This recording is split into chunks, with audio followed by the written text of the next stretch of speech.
The story of Albert Schweitzer, The Value of Dedication. Young Schweitzer often pondered that he had been given many gifts and wanted to share them with others. At 21, he given himself 9 years to improve his talents, and then he would dedicate himself to serving others. So he became a famous organist and wrote a book about organ and one about Bach. Additionally, Schweitzer studied science and philosophy, became a minister, and wrote a book about Christianity. After 9 years, he knew he wanted to go to Africa and tell Helen his sweetheart. Schweitzer was determined, and in 1911, after medical school, he passed his exam, followed by a year's internship. Finally, he asked Paris Missionary Society to send him to somewhere in Africa that had a hospital. Schweitzer also informed them that he wouldn't need a salary because he could live off the money he had earned from his book. He could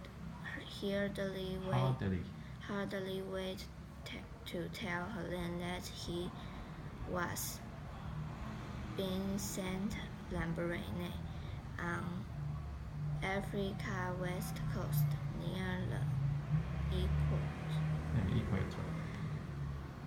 People there suffered from terrible disease, and he wanted to help.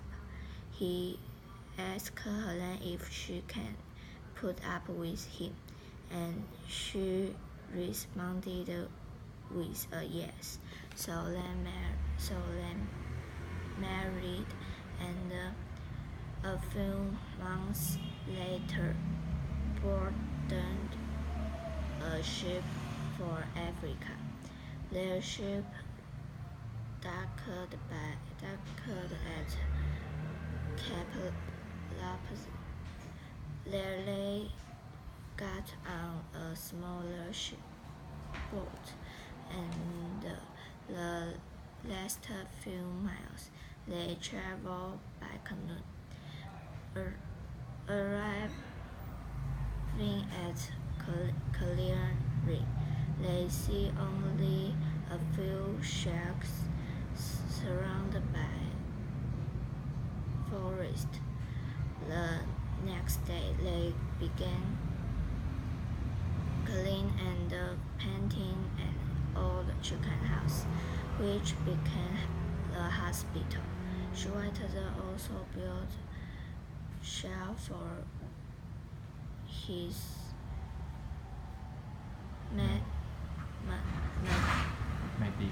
medication.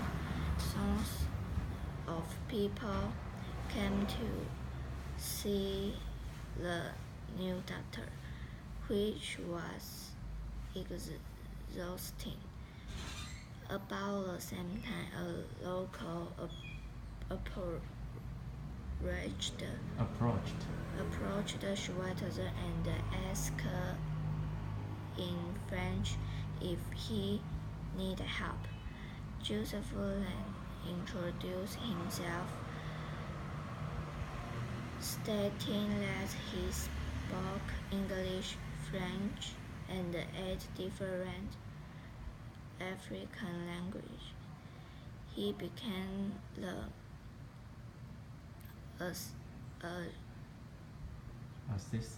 assistant that Schweitzer needed.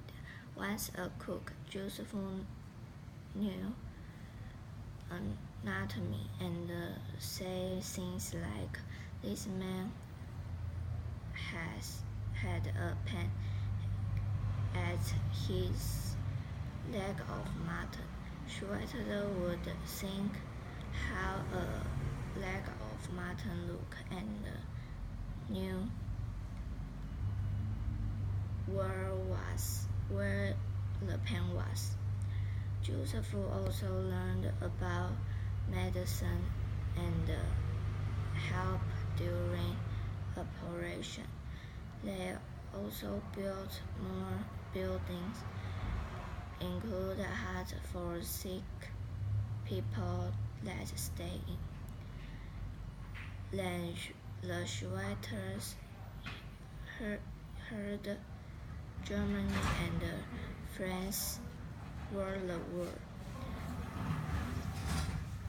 which was alarming because they are German in French territory. Eventually, hospital closed, and the only useful was fled to guard medicine. Schweiters were taken to a monastery. There they stayed until 1918, when they were allowed to return to Germany. Soon after, they have a baby, also happy, but Schweitzer wanted to return Lamborghini, but didn't think that was healthy for his new daughter. Finally, he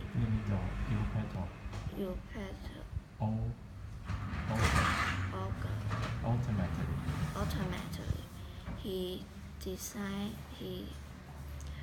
decided against taking her, but felt he need return because those were his people. After raising money for supplies and additional building, he returned Africa by himself. When Schweitzer reached Lamborghini, little was left. The jungle had taken over, so he and Joseph began again. Over the years, they built a larger hospital and 14 new huts to house several hundred people. Schweitzer's dedication became known worldwide. Queen Elizabeth gave him order of merit. In 1952, he received the Nobel Peace Prize and used the money for a new building. Not everyone can be a doctor in Africa, but you can help people no matter your whereabouts. When people ask why he didn't rest, Schweitzer would answer, "My humanity like money. If I keep it in a jar on a shelf, it can do nothing. But if I spend it on others, look at what can happen."